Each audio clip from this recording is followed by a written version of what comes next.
Et on démarre cette revue des titres avec le quotidien de service public, Le Soleil. À la une, ce vendredi 30, Le Soleil nous emmène au palais présidentiel. 45 Sénégalais décorés dans les ordres nationaux. Les détails dans les colonnes du Soleil, évidemment. Et puis, on nous parle également de commandes publiques à la une du Soleil ce matin.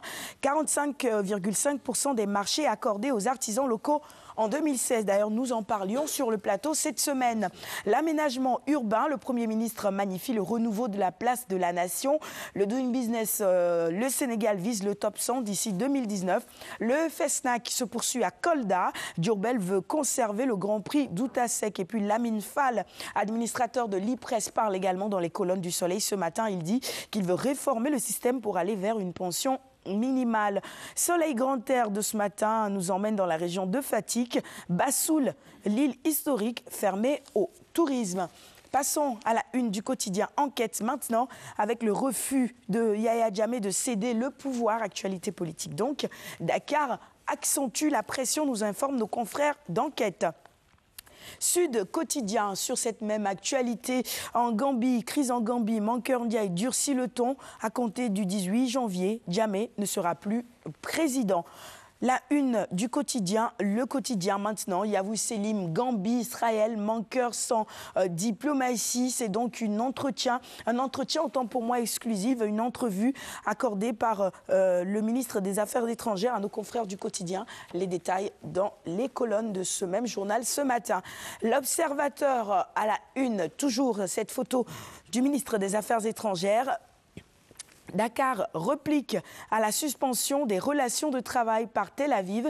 Sénégal-Israël, clash total. Mankeur Ndiaye, ministre des Affaires étrangères, parle dans les colonnes de l'Observateur également. La une de l'As maintenant, sur une toute autre actualité. Attaque à main armée à Payar. 3 jeunes dames enlevées, 11 blessées. Vox Populi s'intéresse aux législatives de 2017 ce matin à la candidature à la présidentielle de 2019. Khalifa Sall tombe le masque. On est à la une de Vox Populi. Voilà, merci beaucoup. On va poursuivre cette revue des titres maintenant avec la une de Zoom Info. Révélation de l'année 2016, Amadou Ba, pile et face. En tout cas, pour nos confrères de Zoom Info, c'est le ministre Amadou Ba qui est à la une, ou en tout cas qu'on peut considérer comme la révélation de l'année 2016.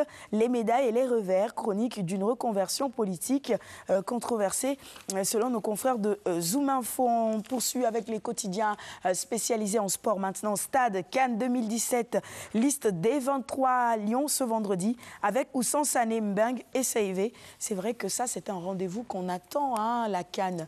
Mais c'est clair. En tout cas, Aliou Cissé, sa sortie est particulièrement attendue par la presse sportive.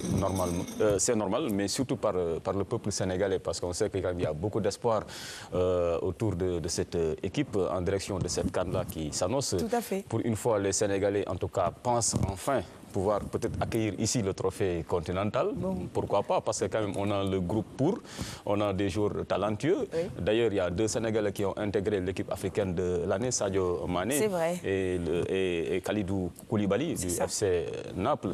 Donc le potentiel est là. Donc maintenant, ce sera à Aliou Cissé de dégager le meilleur groupe. Une sélection, une équipe nationale de football, ce sont les meilleurs du moment. Quels que soient les rapports entre le coach et certains joueurs. Il faut choisir les meilleurs du moment. Et j'espère que, bon, voilà, on va le guider. Les Manserrer vont le guider à choisir le meilleur groupe sénégalais pour aller défendre les couleurs nationales au Gabon. En tout cas, Aliou Cissé, il y a 14 millions de coachs au Sénégal. Hein. C'est pas facile dans ces conditions-là de pouvoir satisfaire tout le monde. N'est-ce pas, coach Tandara? C'est pas évident. Tout à fait, mais on l'attend. Voilà, d'autant plus que le football, ce n'est pas un dessin précis. Hein, donc, ce n'est pas une science exacte. Il faut une victoire, ça se gagne sur le terrain. Et donc là, il faut prendre toutes les dispositions. C'est vrai que les autres équipes également, eh bien, c'est des équipes qui luttent pour ce trophée. Alors, disons simplement, on va prier pour nos Lions. Très bien. On termine cette revue des titres donc avec le quotidien Sunulamb. On y va. À la une, les 45 ans atteints dans quelques semaines. Fini pour Tyson Beidi. Bah, 45 ans, en tout cas, c'est l'âge limite. Hein. Oui, quand même. C'est l'âge limite. Maintenant, fini pour Tyson ou pas, une carrière moitié vide, moitié remplie. Tyson a perdu ses 5 derniers combats. Dernière victoire en mai 2004. Doit-il encore, dans l'arène, faire quelque chose? Un dernier combat peut-être, non? À mon avis, je ne pense pas. 45 ans quand même, c'est la date limite. Bon. À mon avis, pour... Yekini. Voilà quoi, pour un sportif. Bon, pour tirer sa révérence. Voilà, bon, peut-être. Voilà. Il n'aura pas eu le temps de partir sur une belle victoire. Une belle victoire. Qui devrait tenter. Quand même. Qui sait.